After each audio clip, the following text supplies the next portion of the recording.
Hello friends, ये आजकल book मैंने स्टार्ट की है। What got you here won't get you there. Writer है Marshall Goldsmith. How successful people become even more successful. इससे पहले वाले एपिसोड में मैंने बात की थी उन 20 बिहेवियर्स के बारे में जो एक प्रॉब्लम बन जाते हैं, जो हमें एक लाइन के बाद हमारी सक्सेस में एक बाधा बन जाते हैं। तो इन हैबिट्स के बारे में हम वन बाय वन बात करेंगे। आज मैं कुछ हैबिट्स आप लोगों के साथ शेयर करूंगी। सबसे पहली हैबिट है हम लोगों की विनिंग टू मच, यानी हम बहुत ज़्यादा जीतना पसंद करते हैं। ये एक ऐसी बिहेवियरल प्रॉब्लम है। There is a fine line between being competitive and over competitive. एक तो होता है जीत। एक जीत वो होती है जो वास्तव में हमारे लिए मैटर करती है, और एक जीत वो होती है जो एक्चुअल में उतनी वैल्यू ही नहीं रखती। लेकिन अक्सर हम भूल जाते हैं। कंपटीशन रखना गलत नहीं है, लेकिन हर जगह जीत जाएं ये एक प्रॉब्लम बन जाता है।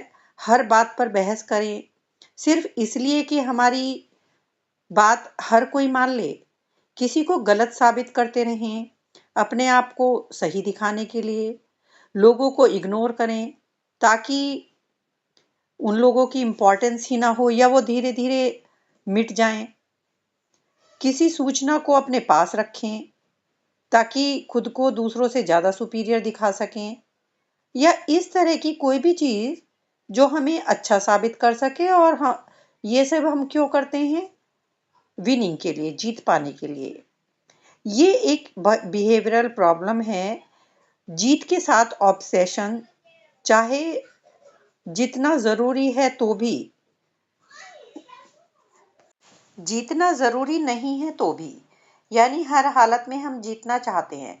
राइटर ने यहाँ पर एक बहुत ही सिंपल सा एग्जाम्पल दिया है। जैसे एक बेटा और फादर दोनों बास्केटबॉल खेलना शुरू करते हैं। फादर की हालांकि लंबाई ज़्यादा है, वज़न ज़्यादा है, एक्सपीरियंस ज़्यादा है, लेकिन वो अपने बेटे के साथ एक अच्छा टाइम स्पेंड करने के लिए खेलना शुरू करता है। और गेम शुरू भी होता है बड़े अच्छे मूड पे। लेकिन थोड़ी देर बाद ही फादर में जीतने वाला मोड आ जाता है। उसके लिए स्कोर ही मैटर करने लगता है। That's how pervasive this urge to win is. और ये एक्चुअल में हर जगह होता है।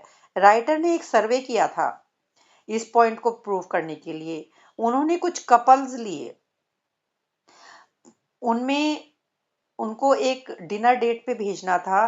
तो दो रेस्टोरेंट्स के लिए उन पार्टनर्स में पार्टनर एक्स और पार्टनर वाई में आर्ग्यू होती है। पार्टनर एक्स किसी दूसरे रेस्टोरेंट में जाना चाहता है और पार्टनर वाई किसी दूसरे में। फाइनली दोनों में से एक पार्टनर दूसरे की बात पे एग्री करता है और फाइनली वो एक वाई रेस्टोरेंट में चले जाते हैं। हालांकि पार्टनर एक्स को पता ही था कि वहाँ की सर्विस अच्छी नहीं है, फूड अच्छी नहीं है, और सेम होता भी वैसा ही है। ना वहाँ की सर्विस अच्छी थी, ना खाना अच्छा था।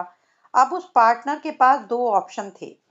या तो वो उस रेस्टोरेंट के बारे में कुछ कुछ बुरा बुरा बोलता रहे और अपने पार्टनर को बार बार बताता रहे कि देखो मैंने पहले ही बोला था, ब्ला ब्ला ब्ला। और दूसरा ऑप्शन उसके पास है कि वो चुपचाप खाना खाएगा और अपनी इवनिंग को एंजॉय करेगा। अब राइटर उन अपने जो क्लाइंट्स हैं उनसे पार्टनर एक्स से पूछते हैं सबके सामने कि वो कौन सा ऑप्शन पसंद करेंगे, चुपचाप खाना खाएंगे या फिर वो अपने पार्टनर को ब्लेम करते रहेंगे। तो वो कहता है कि नहीं, हम तो चुपचाप खाना खाएंगे और अपना एंजॉय करेंगे इवनिंग। लेकिन जब उनके दूसरे पार्टनर से वो बात पूछी गई तो उन्होंने कहा कि नहीं, वो चुपचाप खाना नहीं खाएंगे। और वो उन्होंने नहीं खाया और वो उसको बहुत आर्ग्यू करते रहे और क्रिटिसाइज करते रहे। लेकिन वो सिर्फ इसलिए ऐसा बोल रहे हैं क्योंकि वो सबको अपने आप को दूसरों की नज़र में अच्छा दिखा सकें। Means need to win. Writer कहते हैं कि need to win is the dominant gene in our success DNA. हालांकि सक्सेस के लिए ये सबसे इम्पॉर्टेंट फैक्टर है, लेकिन विनिंग टू मच एक बहुत ही हार्मफुल फैक्टर है। तो बहुत ज़्यादा जीतने की इच्छा रखना हर समय, ये एक हमारे लिए बहुत ही डिस्ट्रक्टिव बिहेवियर बन जाता है। दूसरी हैबिट है हमारी adding too much value. It is extremely difficult for successful people to listen to other people. यानी यदि कोई उनको कुछ बताता है कि आप ये काम इस तरह से कर सकते हो, तो वो कहते हैं कि वो तो सब जानते हैं, वो बेटर जानते हैं। और लोग ये सोचते हैं कि इनके सामने कोई आइडिया रखना ही नहीं चाहिए, कि क्योंकि ये तो अपनी ही बात अपने कहते रहेंगे, उस पर ही जोर देते रहेंगे। सिर्फ अपनी बात कहने से पहले थोड़ा सा रुक कर सोचना चाहिए कि जो हम को कोई व्यक्ति सलाह दे रहा है, क्या हमें उसकी बात पे ध्यान देना चाहिए कि नहीं। तो एडिंग टू मच वैल्यू वाली जो हैबिट है, सिर्फ अपनी ही बात पे वैल्यू करते रहना, ये एक टाइम पे बहुत ज़्यादा बिहेवियर प्रॉब्लमेटिक हो जाता है। और थर्ड हैबिट होती है हम लोगों में पासिंग जजमेंट।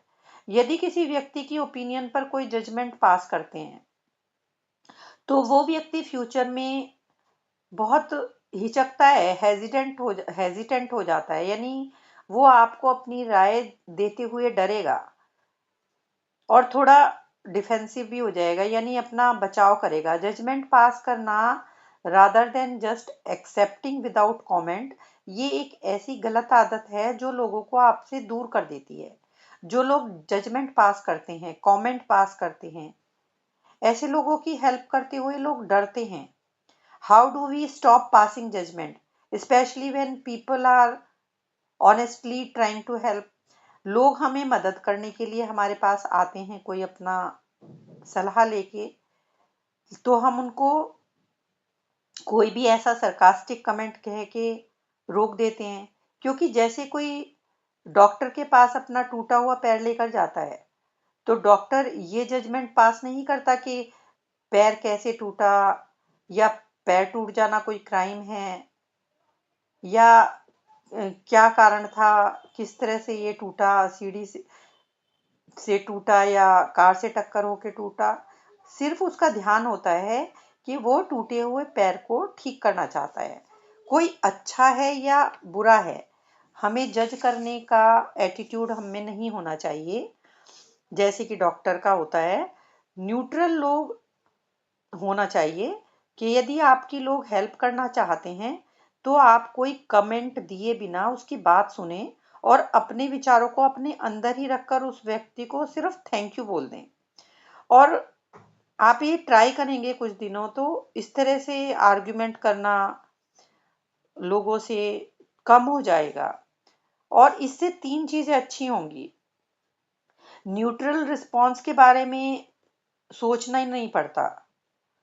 आप जब थोड़ा थैंक यू बोलने की हैबिट डालेंगे, थोड़ा रुकेंगे, जैसे कि आप छींकते समय करते हैं, गॉड ब्लेस यू बोलते हैं, ठीक उसी तरह ये आपकी जो न्यूट्रल रिस्पॉन्स वाली हैबिट है, ये ऑटोमेटिक होने लगेगी।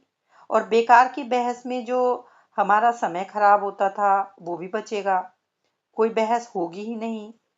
और थर्ड पॉइंट है कि लोग धीरे धीरे इस तरह के लोगों को जो आर्ग्यू नहीं करते हैं, हमारी बात मान लेते हैं, तो हमें अच्छा मानने लगेंगे। इवन जब कभी हम एग्री नहीं भी करेंगे, तो भी लोग बुरा नहीं मानेंगे। लोग पसंद करने लगेंगे। जब भी लोग कोई उसको सलाह देंगे कि ठीक है, ये सलाह मान लेता है, तो वो आपसे बात करते हुए हिचकिचाएंगे भी नहीं।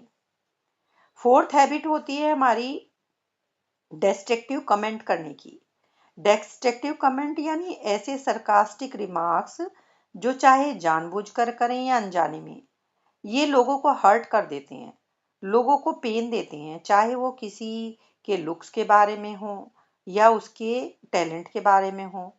हालांकि ये लोग ऐसा नहीं मानते कि इन्होंने कोई गलत कमेंट किया है, लेकिन जब भी कोई किसी बात पर गलत कमेंट करता है, तो जैसे ही वो बोलता है, सामने वाले व्यक्ति का दिल हर्ट हो जाता है।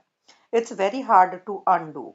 यानी उसका वो बोले कोई जो शब्द हैं, वो वापस नहीं लिया जा सकते, चाहे बाद में कितनी भी माफी मांगते रहें, क्योंकि उन शब्दों का इतना गहरा घाव उस व्यक्ति के दिल पर पड़ता है, वो उसकी मेमोरी में रह जाते हैं। कुछ लोग सोचते हैं कि वो तो बड़े ओपन हैं, ऑनेस्ट हैं, स्पष्टवादी हैं, इसलिए जो वो सोचते हैं वही वो एग्जैक्टली बोल देते हैं।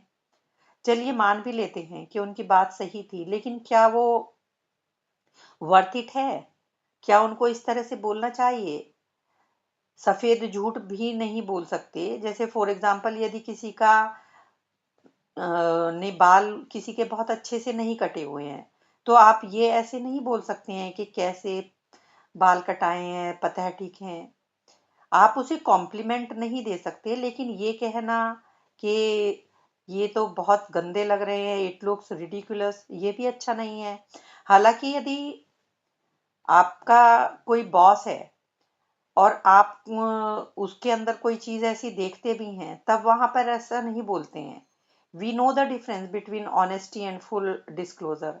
वहां आप सोचेंगे कि बॉस है, उसके सामने इस तरह से नहीं बोलना चाहिए, लेकिन आप नॉर्मली किसी के साथ इस तरह का व्यवहार करते हैं, तो वो आपको वहां भी इस तरह से सीखना चाहिए। इस तरह के उल्टे सीधे कमेंट करने से पहले खुद से पूछ लें, क्या इस तरह के कमेंट्स से किसी का कुछ फायदा होने वाला है? और यदि नहीं, तो फिर क्यों करने हैं इस तरह के comment? Don't say such नेस्टी comments जो बहुत बुरे लगते हैं। तो इस हैबिट से आपको छुटकारा पाना चाहिए। हैबिट 5 है स्टार्टिंग विद नो, बट और हाउएवर। कुछ लोग ये शब्द बहुत यूज करते हैं। जब सेंटेंस की शुरुआत में ही नो, बट या हाउएवर जैसे शब्द लगा दिए जाते हैं, तो उस व्यक्ति का टोन चाहे कितना भी फ्रेंडली हो, या उसके बाद वो कितने भी क्यूट और अच्छे वर्ड्स या फ्रेजेस यूज कर ले, लेकिन उसको आप अच्छा नहीं मानेंगे। सामने वाले पर्सन को वो गलत ही समझोगे आप। Nothing productive can happen after that. सामने वाला व्यक्ति यदि बहुत बड़ा धर्मात्मा नहीं है, सेंट नहीं है, वो आपसे फाइट बैक करेगा, and the conversation dissolves into a pointless war. I mean, उन दोनों के बीच की कॉन्वर्सेशन ना होकर दोनों जीतने के बारे में सोच रहे होते हैं। राइटर कहते हैं कि इस तरह की स्थिति से निपटने के लिए हमें अपनी पोजीशन को डिफेंड करने की कोशिश को छोड़ना होगा। ये ध्यान रखना होगा कि हम कितनी बार ये वर्ड्स यूज करते हैं।